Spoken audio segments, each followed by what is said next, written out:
De 1967 à 1973, alors qu'il était coopérant, sa femme a élevé ses 2 fils en même temps que des petits bonobos. C'était il y a 25 ans. Aujourd'hui, les Deviges sont de retour en Belgique. Ils vivent près d'Anvers. Mais ils ne se sont jamais vraiment remis de ces moments passés avec les bonobos. Pour eux, ces 6 années de famille élargie aux singes représentent l'aventure humaine la plus extraordinaire de leur vie. Catherine aimait bien jouer avec Bart. Pas tous ensemble, sinon c'était de trop. On ne pouvait plus le suivre parce qu'ils sont tellement rapides. Ça, c'est le 2e fils. Et ça, c'est Massikini. C'était son gardien. On n'avait rien à craindre. C'est lui qui s'occupait de Jeroen. Jeroen tapait dessus et voilà. Pas de problème. Massikini, il supporte tout. Pour nous, c'était des humains. Très drôle, c'est peut-être bête de lire, mais... Hein? C'est drôle, mais c'était C'est comme vrai, ça. oui.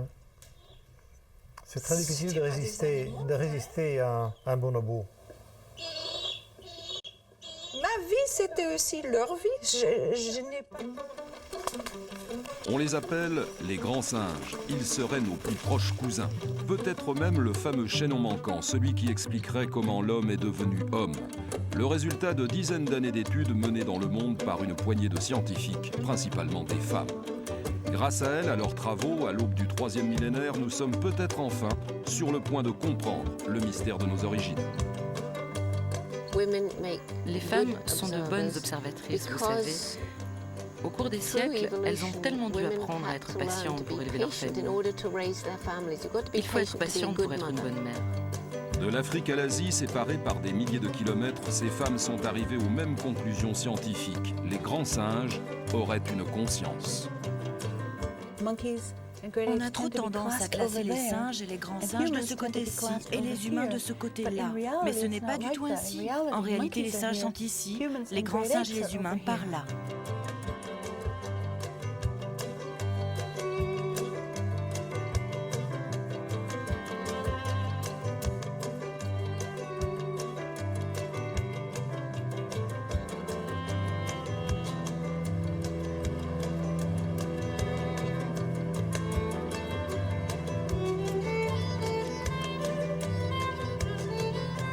L'île de Bornéo, en Indonésie, l'un des tout derniers sanctuaires des orang-outans. C'est au cœur de cette forêt que vit et travaille depuis 25 ans Birute Galdikas, une anthropologue d'origine canadienne, aujourd'hui de nationalité indonésienne. C'est elle la première qui s'est lancée dans l'observation de ce grand singe. C'était il y a 25 ans, son premier face-à-face avec un orang-outan allait bouleverser sa vie. Ça, c'est l'appel d'un mâle adulte. Par ce cri, il indique aux autres orang-outans de la forêt qui il est, quelle est sa force et où il se trouve exactement dans la forêt. Birute Galdikas connaît chacun des orang-outans de la forêt par son nom. En 25 ans, elle en a élevé une centaine, des malades, des orphelins, qu'elle a toujours remis en liberté dès qu'ils étaient capables de vivre dans leur milieu naturel. Elle, c'est Kerry, avec Chatva.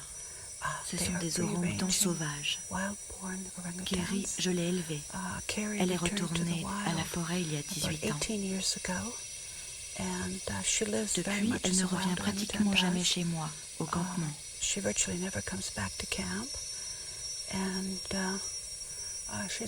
Elle est assise là-haut. Elle s'occupe de Chantra, son dernier-né.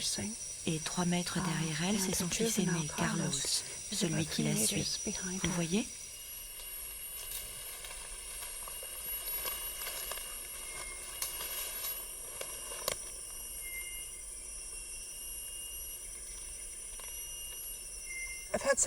Chaque rencontre avec les orang-outans sauvages a été une expérience exceptionnelle. L'une de mes toutes premières rencontres, c'est lorsque j'étais en train de suivre depuis plusieurs jours une jeune orang-outan, une adolescente. Je l'ai baptisée Georgina. Tout d'un coup, sans prévenir, elle est descendue des arbres. Elle s'est arrêtée à notre hauteur. Elle nous a regardés. Elle nous a dévisagés longtemps. Elle nous regardait dans les yeux. On retenait notre souffle. Le moindre bruit de notre part aurait été un sacrilège. C'était comme si elle nous buvait du regard, comme si elle essayait de comprendre qui nous étions. Et tout d'un coup, sans prévenir, elle retournait vers le sommet des arbres, comme si elle avait fini de vider un verre d'eau, comme si elle en avait assez vu pour avoir compris qui nous étions. Le monde est organisé de la même manière pour les orang-outans et pour les humains. C'est pour cela que nous avons cette impression de parenté lorsque nous les rencontrons pour la première fois. On se retrouve face à une créature qui, bien qu'elle appartienne à une autre espèce, voit le monde comme nous. La fascination exercée par les grands singes sur l'homme tient sans doute au départ à son apparence physique, très proche de la nôtre. Contrairement aux autres primates, les grands singes, par exemple, n'ont pas de queue. Ils ont le torse bombé, les bras plus longs que les jambes et surtout, ils se tiennent souvent debout. Au-delà de ces ressemblances, déjà troublantes, les grands singes appartiennent à la même famille que les hommes, la famille des hominidés. Gorilles, orang-outans, chimpanzés et bonobos partagent avec nous au moins 90% de nos gènes. Mieux encore, les grands singes seraient les seuls animaux à avoir la conscience. Gundi Scharf connaît mieux que quiconque au monde ce qui se passe dans la tête d'un bébé grand singe. Ici, aux eaux de Stuttgart, en Allemagne, depuis 25 ans, elle tente de comprendre leur comportement, leur psychologie. Sa fierté, cet orphelinat pour grands singes qu'elle a créé en 1982, un centre unique au monde. Actuellement, le plus jeune de ces 11 pensionnaires, c'est lui, Bolombo, un petit bonobo de 7 mois. Avec lui, Gundi va tenter aujourd'hui une première. Elle espère le faire adopter par Chipita, une jeune bonobo qui n'a jamais eu de petit. J'aimerais que Chipita adopte ce bébé et devienne sa mère adoptive. Mais il faut d'abord lui apprendre à donner à manger à un petit. C'est pour cela que je lui montre comment on donne le biberon. Quand elle saura le faire, à ce moment-là seulement, le bébé acceptera de me lâcher et ira dans ses bras. Un bébé bonobo élevé par sa vraie mère reste accroché à elle pendant 1 an, sans que personne puisse l'approcher, même pas sa propre tante. Or lui, il ne connaît que moi, c'est normal qu'il me prenne pour sa mère. À force de les côtoyer, Gundi Scharf connaît chacune des réactions de ces bonobos, au point de comprendre la psychologie des grands singes. D'après mon expérience, une des pires choses qui peut lui arriver, c'est la peur de l'abandon. Quand je pose un bébé singe dans son lit et que je sors rapidement de la pièce, il peut se mettre à hurler. C'est ce qu'on appelle la peur de l'abandon. Une peur panique qui peut provoquer des troubles dans sa vie future. Chez l'humain, c'est la même chose. Si une jeune mère laisse son enfant seul dans sa chambre et ne revient pas lorsqu'il pleure, l'enfant souffrira de cette peur panique au point que sa personnalité pourra en être affectée plus tard. Comme pour les grands singes, il sera plus fragile, plus timide. Ja, wo gehen wir hin? Aha. Upsala. Ja, was? C'est bien, on dit Ja, bon. schau mal. Kirimbo, ha? Oh, Lina, Kompote. Ja, was?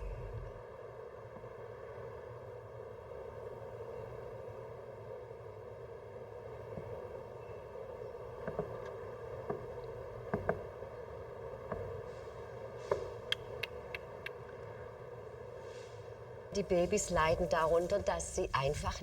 bébés grands singes souffrent de ne pas être considérés comme des êtres développés et intelligents.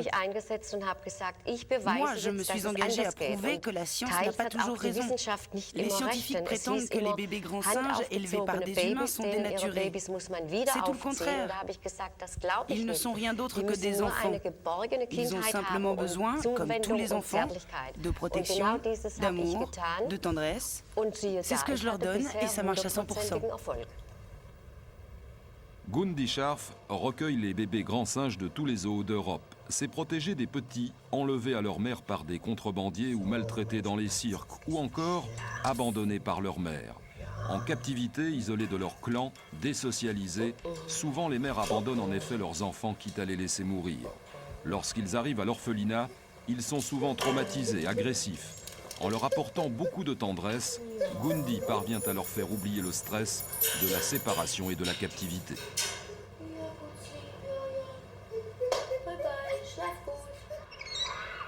Avant qu'elle ne fonde son orphelinat, c'est ici, dans son appartement de fonction, qu'elle a élevé les bébés singes qui lui arrivaient de l'Europe entière. Une cohabitation pas toujours simple pour son mari Heinz et sa fille Silke. Ça, c'est toi, Silke. Je crois que tu avais 8 mois. Regarde, ça c'est Léa. Toi, tu lui mordillais souvent les orteils pendant qu'elle te mordillait les doigts. Dans cet appartement, j'ai élevé 33 grands singes en même temps que mes 2 enfants. Des orang-outans, des chimpanzés, des gorilles, des bonobos, toutes les espèces de grands singes. Tous ont grandi ensemble avec nos enfants. C'est seulement en 82 que j'ai trouvé des locaux au zoo. Je n'étais pas jalouse des singes, mais c'est vrai, j'aurais préféré avoir un chien. Je disais toujours, maman, je veux un chien, tous les enfants ont un chien et moi je n'ai que des singes. Avec un chien, ce qui est bien, c'est qu'on peut le sortir, le montrer aux amis. Avec les singes, c'était impossible, il fallait toujours que mes amis viennent chez moi. Et du coup, ça faisait beaucoup de monde à la maison. Ça grouillait dans tous les coins de singes d'enfants, c'était vraiment trop.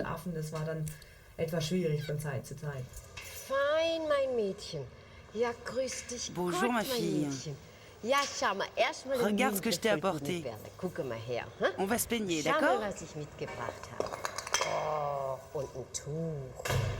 Caroline, une orang-outan femelle de 25 ans. Elle est un des bébés grands singes que Gundi a élevé chez elle en même temps que ses propres enfants. Caroline, à présent, vit dans une grande cage du zoo de Stuttgart. Sa force pouvait représenter un danger. Sa musculature est en effet 6 fois plus développée que celle d'un humain. Gundi est la seule à pouvoir encore l'approcher en toute confiance. Regarde comme tu es chic, Caroline. Je crois que les femmes sont tout simplement plus calmes que nous. Rien n'est pire pour un grand singe que quelqu'un qui crie à côté de lui. Les hommes, justement, ont tendance à hausser la voix plus facilement que les femmes. Elles ont une voix plus douce. Une autre de leurs qualités, c'est de savoir encaisser les échecs. Un homme, lui, aura toujours tendance à vouloir s'imposer. C'est une mauvaise méthode. Lorsque le singe ne veut pas faire ce qu'on lui demande, il faut savoir céder. Encore? Encore un peu plus par là? Derrière?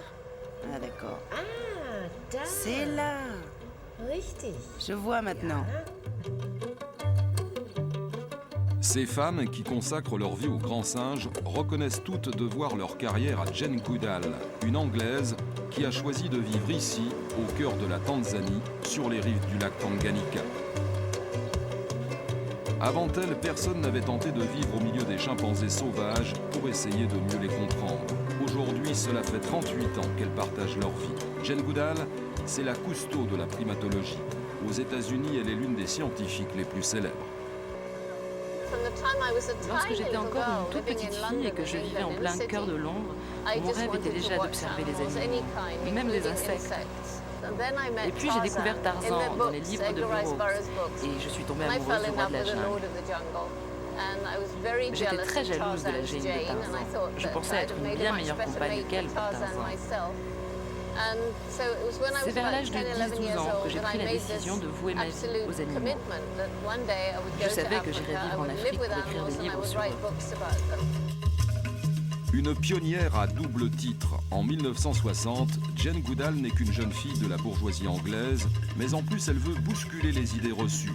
Les animaux, pense-t-elle, ont beaucoup à nous apprendre. À la même époque, 2 autres femmes, 2 américaines, choisissent le même axe de recherche. L'une, c'est Birute Galdikas. Elle part à Bornéo, vivre au milieu des orang-outans. L'autre, c'est Dian Fossey, l'auteur du livre « Les gorilles dans la brume » dont a été tiré le film. La première à entrer en contact avec les gorilles des montagnes du Rwanda, puis à vivre avec eux, c'était en 1966. Mais le 27 décembre 1985, elle est sauvagement assassinée par des braconniers.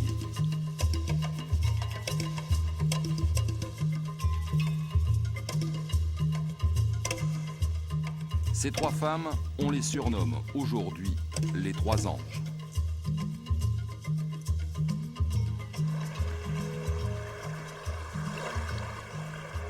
Lorsque Jane Goodall débarque ici en 1960, il n'y a que la forêt, mais pas Tarzan.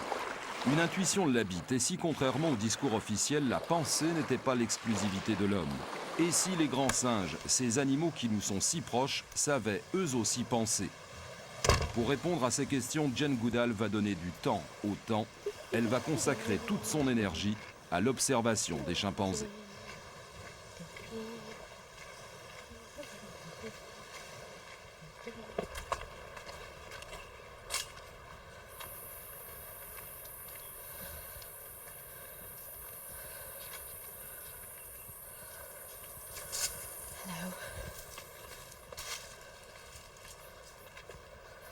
C'est dans cette clairière, située à une demi-heure de marche de sa maison, que Jane Goodall et ses assistants retrouvent tous les matins les chimpanzés de la réserve de Gombe, un parc naturel qu'elle a créé ici, en Tanzanie. Souvent, lorsque je reviens à Gombe, je constate que Fifi est toujours là, qui m'attend. Même si on ne l'a pas vue depuis plusieurs jours, Fifi, c'est la légende de la réserve. Fifi était toute petite lorsque je suis arrivée à Gombe en 1960. Ensemble, toutes les deux, nous avons tout partagé, les bons et les mauvais moments. C'est Fifi qui m'a servi de guide, de relais pour faire connaissance avec les autres membres de son clan. L'une des toutes premières découvertes de Jane Goodall, c'est que le chimpanzé est un animal sociable. Il passe la majeure partie de son temps en groupe. Cette tribu compte aujourd'hui 53 individus. Elle connaît l'histoire de chacun d'entre eux. Les chimpanzés ont tous des visages différents. Comme les humains, quand on n'a pas l'habitude, on a du mal à s'en rendre compte. C'est un peu comme lorsqu'on va en Chine pour la première fois, on pense que tous les Chinois se ressemblent. Eh bien, c'est la même chose pour les chimpanzés. Ils ont chacun leur propre personnalité unique. Cette forêt, Jane Goodall en connaît les moindres recoins. Une forêt primaire, l'un des tout derniers coins de la planète que l'homme n'ait pas encore attaqué. Les chimpanzés y vivent depuis sans doute plusieurs millions d'années. Ils sont les témoins vivants d'un monde qui nous a précédés. L'esprit vierge de tout a priori, Jane Goodall arrive à décoder le moindre de leurs comportements.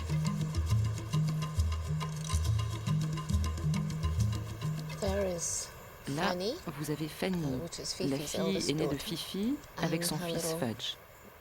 Elle est en train de manger des noix de palme. C'est l'un des rares aliments encore disponibles en ce moment. Les plus jeunes apprennent à les trouver et à les ouvrir en observant leurs parents. C'est par l'apprentissage que les différentes techniques de cueillette sont transmises d'une génération à l'autre. Les habitudes alimentaires ne sont pas les mêmes d'un groupe à l'autre, d'une forêt à l'autre. Certains ne mangent pas de noix de palmier parce qu'ils ne savent pas le faire. Ils n'ont pas la même culture. C'est la deuxième découverte de Jane Goodall. Non seulement chaque chimpanzé possède sa propre personnalité, mais en plus il possède une culture, c'est-à-dire un ensemble de connaissances acquises qu'il est capable de transmettre. On croyait jusqu'alors que c'était le propre de l'homme. Ces premiers chimpanzés, Jane Goodall les a vus ici. Premier choc, les chimpanzés fabriquent et utilisent des outils pour se nourrir. La science avait toujours affirmé que l'utilisation de l'outil définissait l'homme. Par cette découverte, Jane Goodall fait encore voler en éclats une idée reçue. Les premiers humains ont leurs origines ici, dans les savanes et les forêts d'Afrique. C'est ici le berceau de l'humanité. Si nous trouvons des comportements chez les chimpanzés qui sont les mêmes que ceux que l'on trouve chez les humains, cela veut dire que ce même type de comportement existait déjà chez nos ancêtres communs, et par là même chez le premier homme. Comme les grands singes, je pense que les hommes préhistoriques s'embrassaient lorsqu'ils se retrouvaient après une longue séparation. J'aime à penser qu'un enfant de l'âge de pierre, lorsqu'il avait fait une bêtise, se présentait ensuite devant un adulte, la tête basse, et que celui-ci se contentait simplement de lui tapoter l'épaule au lieu de le gronder.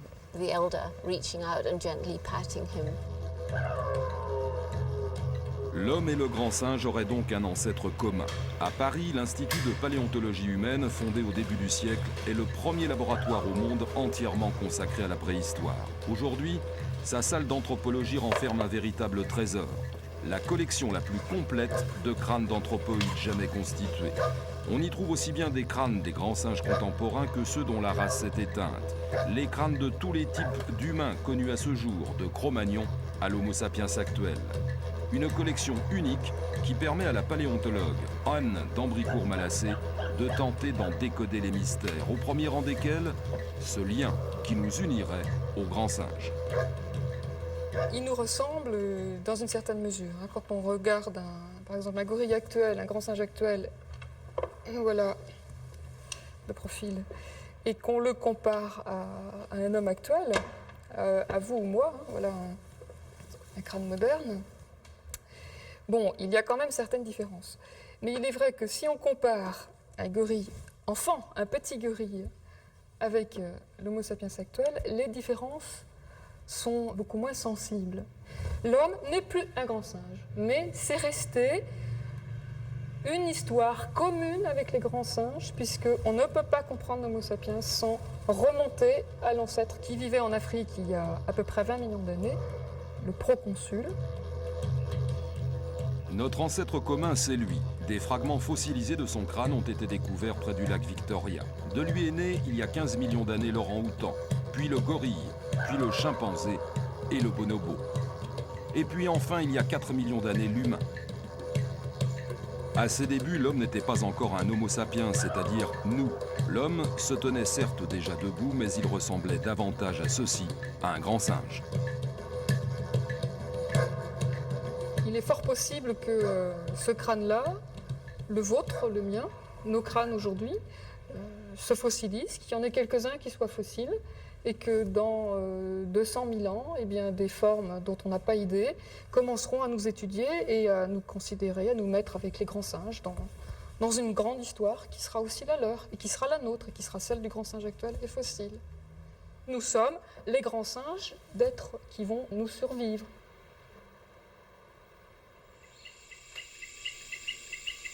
La grande forêt équatoriale. C'est ici que l'aventure commune de l'homme et du grand singe a commencé il y a des millions d'années. C'est de ces forêts que nous sommes sortis alors que les grands singes, eux, y sont restés. Ils sont la mémoire vivante de notre propre histoire. Un laboratoire grandeur nature pour Biruté Galdikas. Chaque fois qu'elle revient à son camp, au cœur de la forêt de Bornéo, c'est un des orang-outans avec qui elle partage sa vie qui l'accueille. Ce matin-là, c'est Princess, une femelle de 30 ans, qui l'accompagne jusqu'à sa maison. À peine arrivé, c'est un mâle, Kusasi, qui sort de la forêt et vient les rejoindre.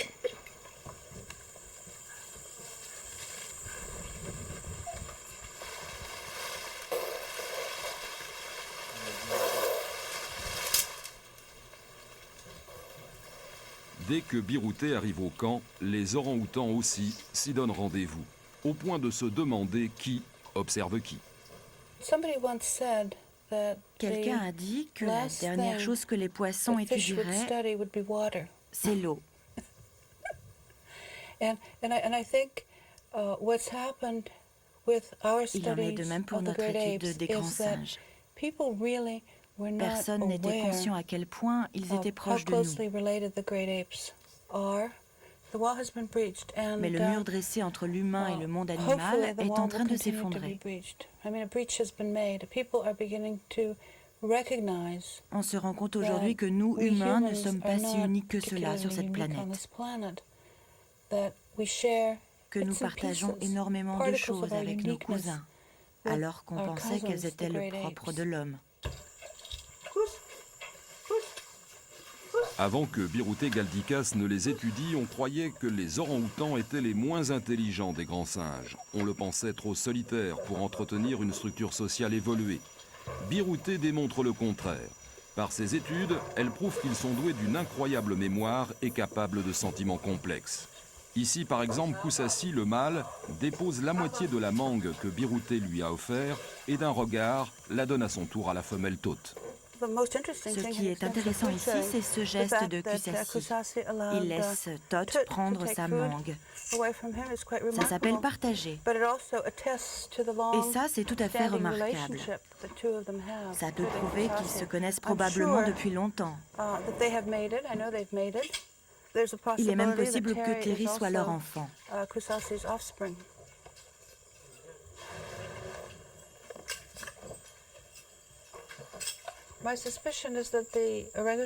Je pense que les orang-outans sauvages ne viennent pas ici seulement pour manger, même si c'est très important pour eux.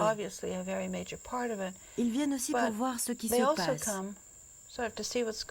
tout comme les gens de la campagne quand ils viennent en ville.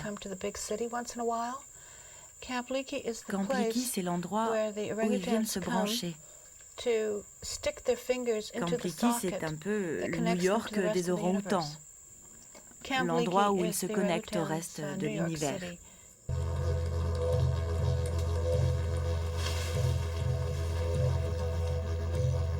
Des endroits comme Kampliki, où grands singes et humains se rencontrent et s'observent, il y en a peu sur la planète. Les bonobos, la 4e espèce de grands singes, c'est ici, au Zaïre, sur les bords du fleuve, qu'ils viennent à la rencontre des humains. Ces images ont été prises en 1970 avec la caméra amateur d'un médecin belge. De 1967 à 1973, alors qu'il était coopérant, sa femme a élevé ses 2 fils en même temps que des petits bonobos. C'était il y a 25 ans. Aujourd'hui, les Deviges sont de retour en Belgique. Ils vivent près d'Anvers. Mais ils ne se sont jamais vraiment remis de ces moments passés avec les bonobos. Pour eux, ces 6 années de famille élargie aux singes représentent l'aventure humaine la plus extraordinaire de leur vie. Catherine aimait bien jouer avec Bart. Pas tous ensemble, sinon c'était de trop. On ne pouvait plus le suivre parce qu'ils sont tellement rapides. Ça, c'est le 2e fils. Et ça, c'est Massikini. C'était son gardien. On n'avait rien à craindre. C'est lui qui s'occupait de Jeroen. Jeroen tapait dessus et voilà. Pas de problème. Massikini, il supporte tout. Pour nous, c'était des humains. Très drôle. C'est peut-être bête de lire, mais... Hein? C'est drôle, mais c'était comme ça. C'est vrai, oui. C'est très difficile de résister à un bonobo. Ma vie, c'était aussi leur vie. Je n'ai pas les poils comme leur maman, mais pour le reste, c'était leur maman. C'est l'intégration. Oui, je crois. Parfaite, pour ainsi dire, oui. Et c'était tout naturel. Nos enfants et nos bonobos, c'était nos enfants. En 1973, lorsque les Deviges quittent le Zaïre, ils doivent laisser derrière eux la plupart de leurs bonobos. Un traumatisme pour Anne Devige. Elle vit la séparation comme une mère qui aurait été forcée d'abandonner ses propres enfants. Elle ne peut ramener avec elle que les 5 plus jeunes, condamnés à une mort certaine si elle les avait laissés derrière elle. Oui. Ça c'était très difficile. Vous pensez à quoi en particulier? Ça me rend un peu sentimentale quand même.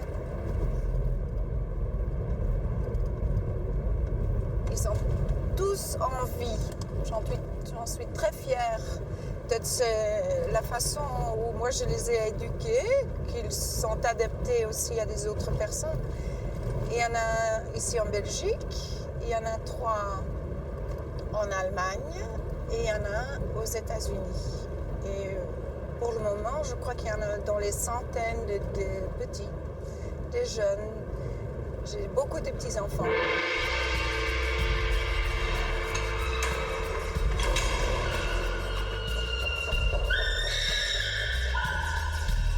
Ceux qu'elle appelle ses petits-enfants, les voici, les fameux bonobos. Avant qu'elle ne les ramène en Belgique, on ne savait quasiment rien d'eux. Les rares spécimens qui peuplaient les zoos étaient tous morts en captivité. L'observation systématique à partir des années 80 de ces grands singes oubliés va se révéler fascinante. Première découverte spectaculaire, les analyses montrent que le code génétique des bonobos et des humains est identique à 99%. Ce que remarquent très vite les scientifiques, c'est qu'à la différence des autres grands singes, chez les bonobos, ce sont les femelles qui gouvernent. Les bonobos, c'est le triomphe du matriarcat. Et comme par hasard, ce sont là encore des femmes qui nous permettent aujourd'hui de mieux les connaître.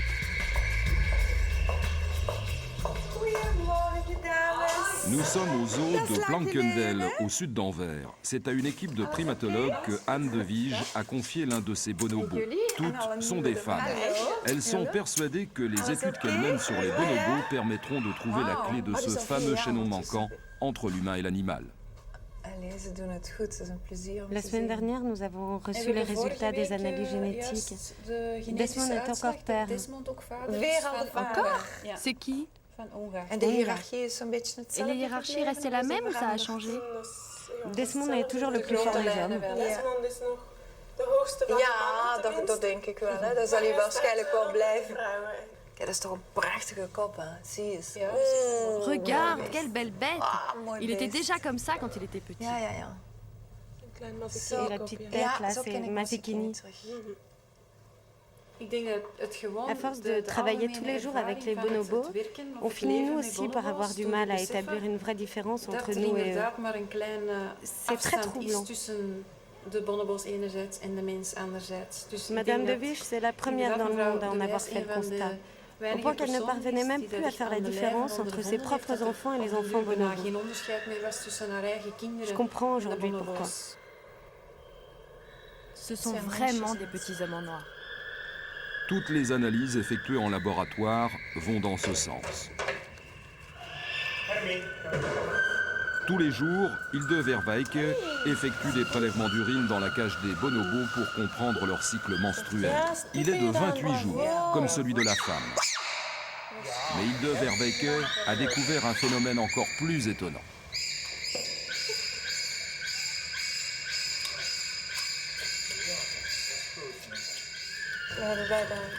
Nous nous sommes rendus compte, à notre grande surprise, qu'au bout d'un certain temps, leur cycle menstruel et les nôtres s'étaient parfaitement synchronisés. Nous avons nos règles en même temps que les femelles. Je pense que cette synchronisation est certainement due aux phéromones, ces hormones sexuelles très volatiles. Les femelles bonobos comme les femmes produisent les mêmes phéromones, une substance qui influence à la fois les cycles des femmes et des bonobos. Cela montre à quel point nos deux espèces sont au niveau de l'évolution proches l'une de l'autre. Cela ne fait effectivement que 8 millions d'années que nous sommes des espèces séparées, autant dire hier.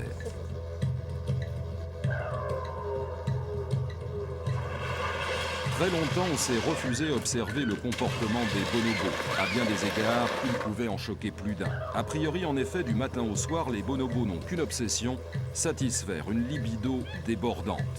Ramenées à la race humaine, les femelles étaient hier perçues comme des nymphomanes et les mâles comme des satyres. Aujourd'hui, les mentalités ont évolué. Zita, c'est la femelle dominante du groupe, la femelle alpha comme on dit. C'est aussi la plus vieille.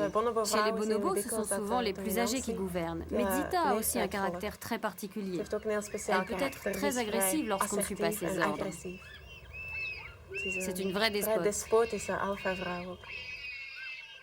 Le mâle est le plus fort, ça ne l'empêche pas de fuir devant l'attaque d'une femelle.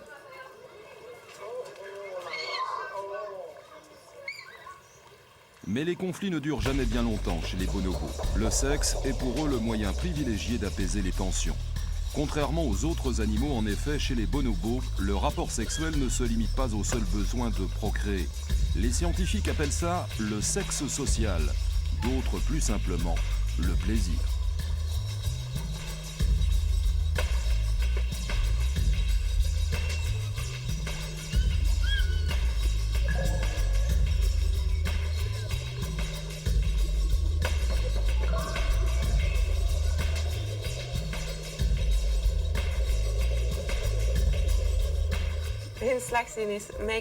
Leur slogan, c'est « Faites l'amour, pas la guerre ».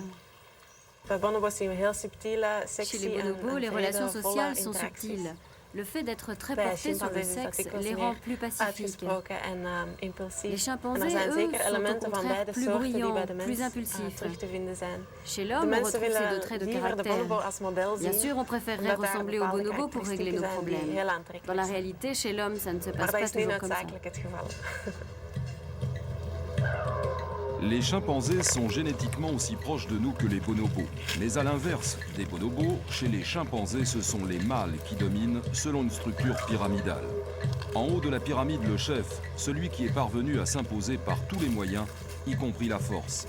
Mais comme chez nous, les humains, à tout moment, il peut être renversé par un coup d'État. Depuis quelques mois, Jane Goodall est la spectatrice d'un putsch. Freudo, un mâle particulièrement agressif, a pris le pouvoir. Ce matin, Gremlin, une de ses femelles, vient lui présenter ses bébés jumeaux nés pendant la nuit.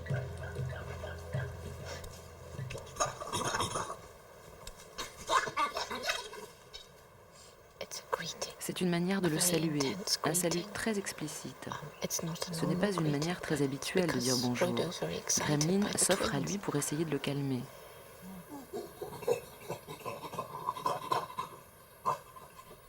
Elle a compris que Frodo est énervé par l'arrivée des jumeaux.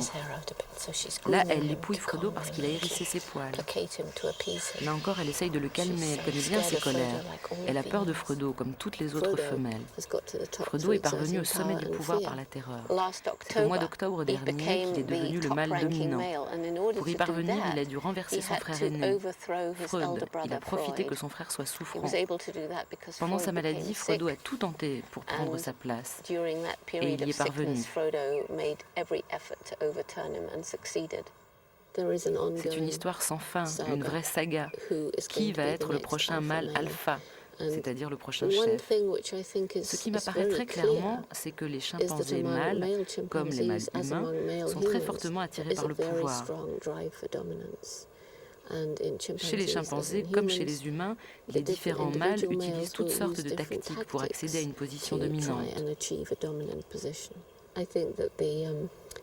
Je crois que les guerres pour le pouvoir chez les mâles alpha et les différentes tactiques qu'ils utilisent pour gagner sont tout aussi fascinantes que ce que l'on peut lire dans nos livres d'histoire sur les guerres de succession chez nos rois.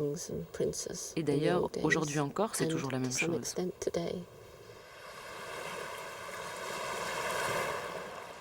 Très longtemps, dans les milieux scientifiques, Jane Goodall est passée pour une originale.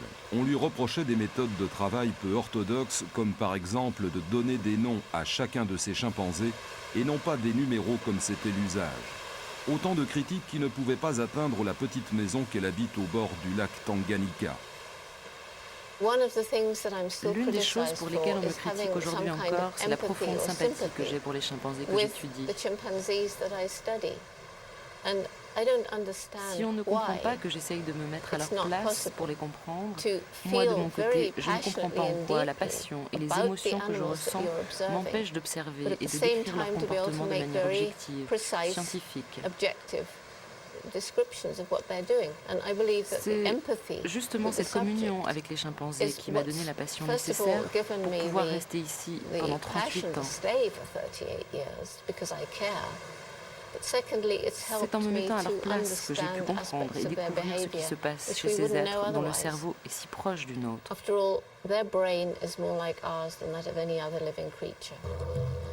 Aujourd'hui, les travaux de Jane Goodall sont une référence pour tous ceux qui étudient et travaillent avec les primates.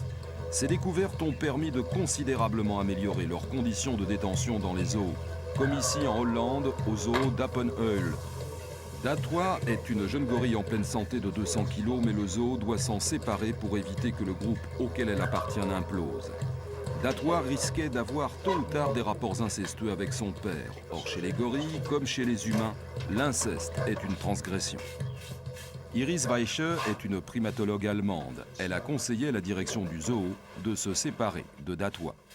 Datwa doit quitter le groupe parce qu'elle a 8 ans et demi. Elle est maintenant adulte. Dans ce groupe où elle est née, elle n'a pas le droit d'avoir des petits. En captivité, comme dans la nature, les seuls mâles qui ont le droit de s'accoupler, ce sont les mâles dominants, ceux qui ont le dos argenté. Or ici, le mâle dominant, c'est le père de Datwa. C'est donc impossible qu'elle ait des rapports avec lui. Ce serait de l'inceste.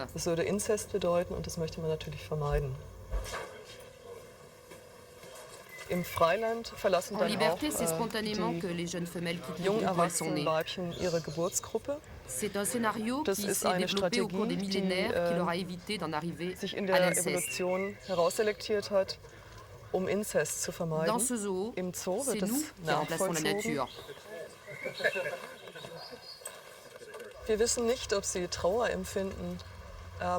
On ne peut pas savoir s'ils ressentent de la tristesse, mais en tout cas, ils sont conscients que c'est un événement inhabituel.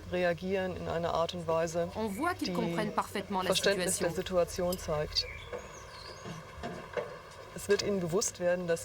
Lorsque le camion partira, ils sauront que Datwa ne reviendra plus.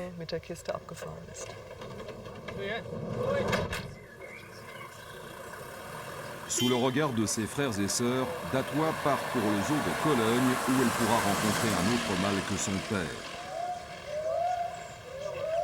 Bongo, son père, le voici, une demi-heure après le départ de sa fille. Il conduit sa tribu et son harem, 18 gorilles au total, sur l'île où ils passent habituellement leur journée. Tous donnent l'impression d'être désemparés par la séparation qu'on vient de leur imposer.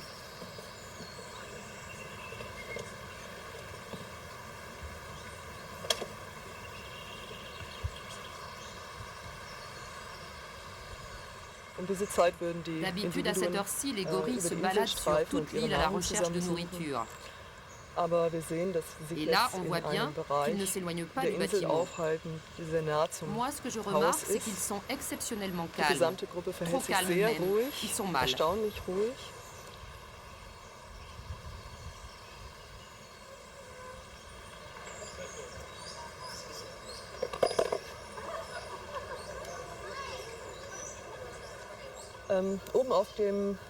Là-haut sur la branche, c'est le frère de Datwa. Depuis que le groupe est sorti, il a un comportement colérique et nerveux. Cela trahit une extrême tension due au stress de la situation.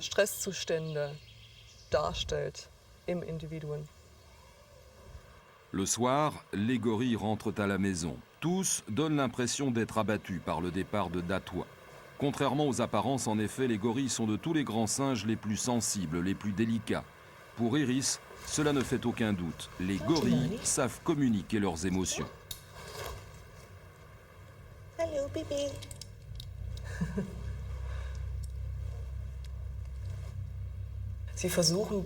Ils analysent leurs propres émotions en observant les attitudes des uns et des autres.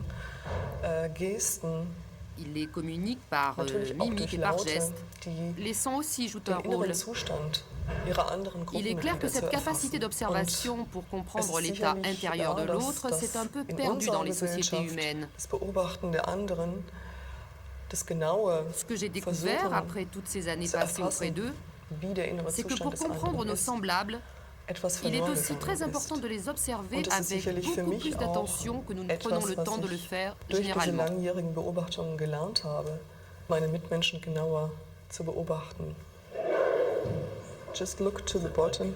Regardez vers le bas et éloignez-vous.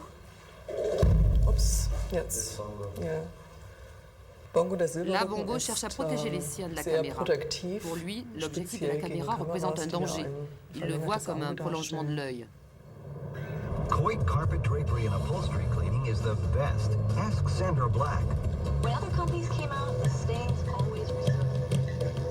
Si nous partageons avec les grands singes un même type de comportement, des émotions identiques dans certaines circonstances, si nous avons en commun certaines règles de vie en société, une chose nous séparera toujours, c'est bien la parole. Et pourtant, ici à Woodside, un quartier résidentiel de la banlieue de San Francisco, Francine Patterson et son gorille vivent ensemble depuis 25 ans et eux, ils se parlent tous les jours.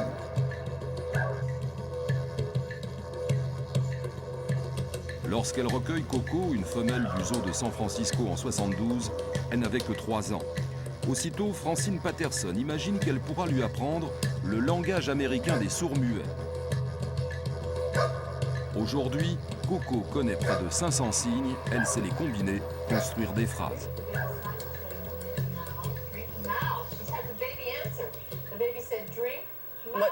Ce que Coco exprime ici dans sa façon de jouer avec la poupée, c'est qu'elle veut un bébé. Elle est prête pour ça.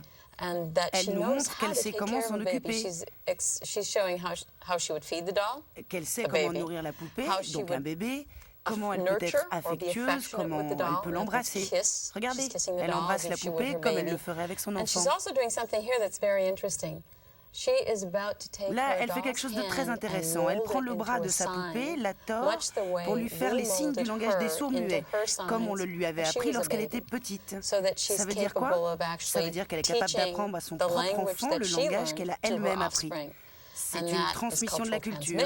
Or, c'est précisément l'une des caractéristiques essentielles du langage.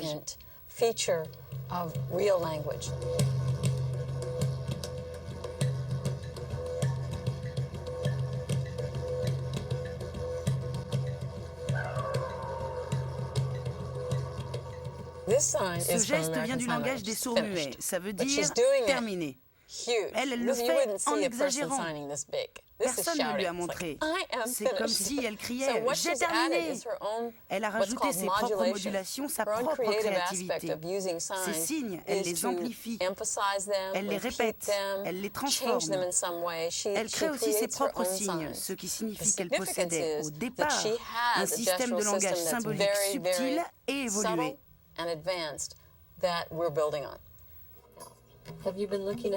Tu étais en train de regarder le gorille à la télé? Coco, gorille, aime. Oh mon Dieu, le gros bisou. Alors que depuis 40 ans, Jane Goodall et ses collègues travaillent aux quatre coins du monde à prouver que les grands singes sont nos proches, l'homme continue à les traquer comme des bêtes sauvages, comme ici au Cameroun, où on les chasse toujours pour leur viande. Au Rwanda, il ne reste plus que 650 gorilles des montagnes. Partout, leurs derniers sanctuaires sont en train de disparaître.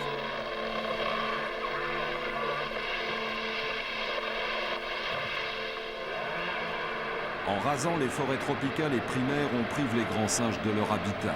Orang-outans, gorilles, bonobos, tous sont aujourd'hui en voie d'extermination. Les chimpanzés de Tanzanie, tout autant. Lorsque je suis venue ici pour la première fois, cette région était couverte de forêts. C'était une pure merveille. C'est terrible. C'est terrible ce qui est derrière moi. Toute une vallée détruite. Toute la beauté de cet endroit a disparu. Non, je ne veux pas voir ça. Pourquoi le faire? Je préfère mes souvenirs. Sans forêt et sans nourriture, les chimpanzés ne peuvent pas survivre. Ils sont condamnés. À long terme, ils sont tous condamnés.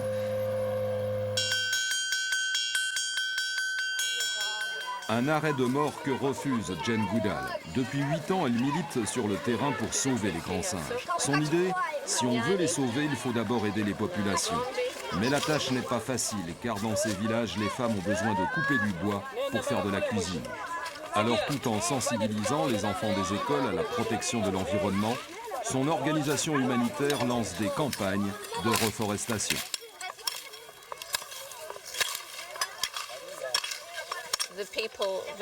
Bientôt, les gens connaîtront des temps très durs. Quand il n'y a plus d'arbres, la terre perd toute sa fertilité. Si toute la terre part dans le lac, il n'y aura même plus de récolte.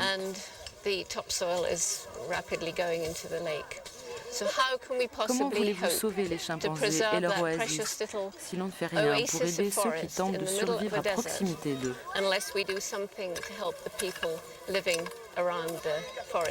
À l'autre bout du monde, en Indonésie, Birute Galdikas et ses orang-outans font face aux mêmes menaces.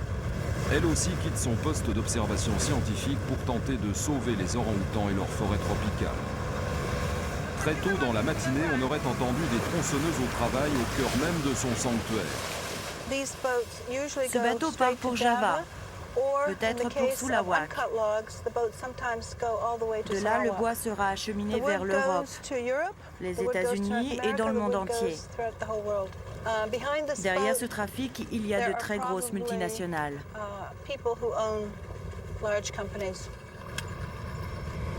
Une grande partie de ce bois tropical servira à fabriquer des meubles de jardin que l'on trouve dans toutes les grandes surfaces. Or, à chaque fois que la superficie de la forêt diminue, c'est un morceau de l'espace vital des orang-outans qui disparaît. Pour Birute, l'enquête ne s'arrête pas là.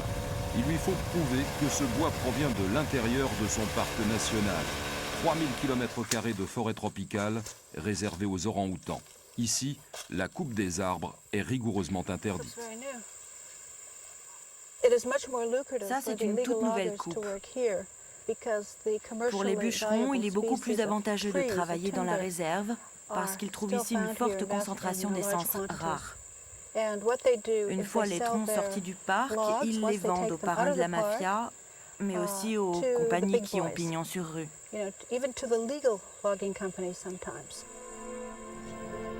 Deuxième fléau, les incendies de forêt, souvent d'origine criminelle.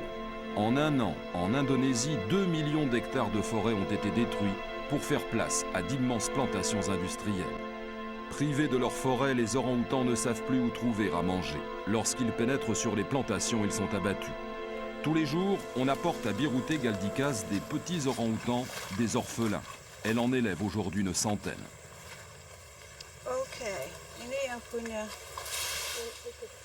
Ça, c'est pour Bobby, ça pour Fanny et ça pour Veven.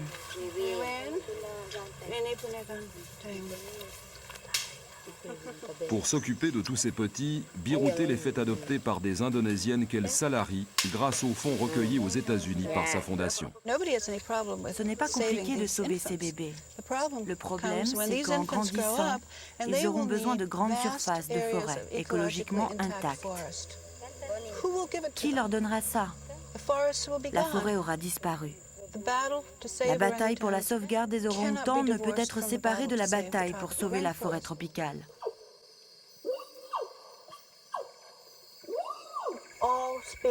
Toutes les espèces de grands singes sont aujourd'hui en danger. Ils sont les enfants de nos ancêtres. Ils sont nos cousins. Si on perd les grands singes, on se perd nous-mêmes.